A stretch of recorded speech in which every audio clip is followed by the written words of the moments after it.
মুড়ি ঘন্ট রেসিপিটার নাম শুনলেই প্রথমেই আমাদের চোখে ভাসে ডাল ও মাছের মাথা দিয়ে মুড়ি ঘন্ট।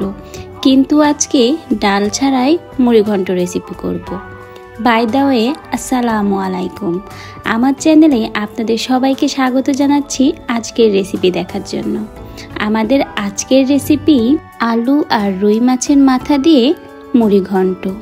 মুড়ি ঘন্ট রেসিপিটাকে আরও মজার করে রাখার জন্য এখানে একটা বিশেষ মশলাও ইউজ করব। আশা করি ভিডিওটা জুড়ে থাকলে স্টেপ বাই স্টেপ আপনারা সব কিছুই দেখতে পারবেন। সচরাচর ডাল আর মাছের মাথা দিয়েই আমরা সকলে মুড়ি ঘন্ট করে থাকি, কিন্তু ডাল ছাড়াও যে মুড়ি ঘন্ট করা যায় সেই রেসিপিটাই আজকে আপনাদের দেখাবো। রেসিপিটাকে পারফেক্ট করার জন্য কিন্তু রয়েছে অনেক টিপস।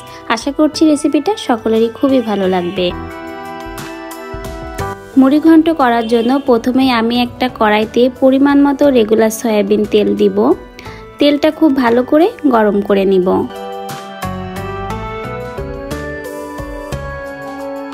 গরম তেলে আমি একটা তেজপাতা চিড়ে দিয়েছি, হালকা একটু ভেজে নিব।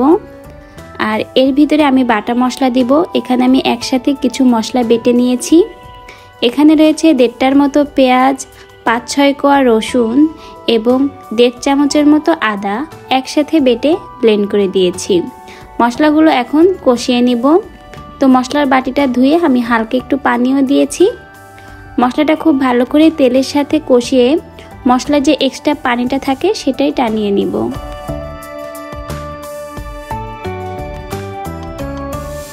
মশলার গায়ের পানিটা টেনে গেলে মশলাটা যখন ঘন হয়ে আসবে তখন বাকি মশলাগুলো একে একে অ্যাড করে দিব। স্বাদ মতো দিচ্ছি লবণ, হলুদ গুঁড়া আধা চামচের মতো, শুকনা লাল ঝালের গুঁড়া বড় 1 চামচ। স্পাইসি লেভেলটা বুঝে ঝালের পরিমাণটা কমিয়ে বা বাড়িয়ে দিবেন। আর দিচ্ছি ধনিয়া গুঁড়া আধা চামচ। মশলাগুলো এখন একসাথে কিছুটা সময় আমি ভালো করে একটু ভেজে নিব। আর মশলাটা যাতে পুড়ে না যায় সেদিকটাই খেয়াল রাখতে হবে। মশলাটা যখন দেখবেন ভালো করে ভাজা হয়ে গেছে আর হালকা লেগে যাচ্ছে তখন এখানে অল্প একটু কষানোর পানি অ্যাড করে নেবেন। এখন একটা সিক্রেট মশলা এখানে অ্যাড করব। আর মশলাটা হচ্ছে গোটা কাঁচা জিরা এবং গরম মশলা একসাথে কিন্তু আমি ভিজিয়ে রেখেছিলাম আধা ঘন্টার মতো। তারপরে কিন্তু ভালো করে বেটে নিয়েছি। মশলাটা কিন্তু আমি ভেজে দেয়নি, আপনার চাইলে কিন্তু ভেজেও দিতে পারেন, কিন্তু এভাবে বেটে নিলেই কিন্তু খেতে বেশি ভালো লাগে মুড়ি ঘন্টই। তো এখন মশলাটা খুব ভালো করে কষিয়ে নিব তেল ফোটার আগ পর্যন্ত।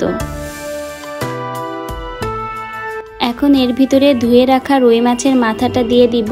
মাথাটা কিন্তু আমি ছোট করে কেটে নিয়েছি, আর আপনার চাইলে এর থেকে ছোট করেও কাটতে পারেন। আমি কিন্তু হালকা একটু বড়ই কেটেছি, কারণ কষানোর ভিতরেই কিন্তু মাছের মাথাটা আরও কিছুটা ভেঙে ছোট হয়ে যাবে। আর কষানোটা কিন্তু খুব ভালো করেই কষাতে হবে সময় নিয়ে, যাতে মশলা আর মাছ থেকে কোনো রূপ গন্ধ না আসে। খুব সুন্দর একটা অ্যারোমা আসা পর্যন্ত মশলার সাথে মাছটা কষিয়ে নিতে হবে।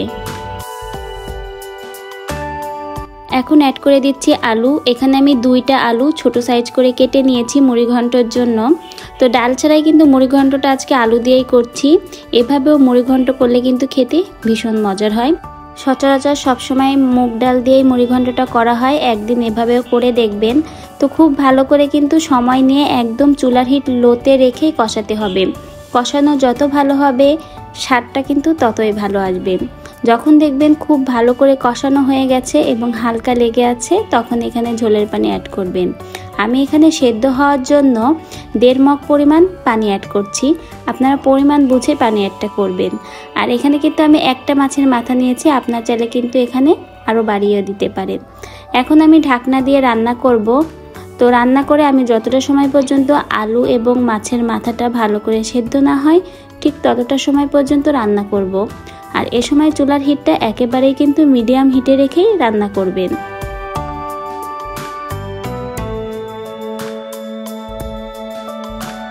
10 থেকে 15 মিনিটের মতো আমি রান্না করে নিয়েছি।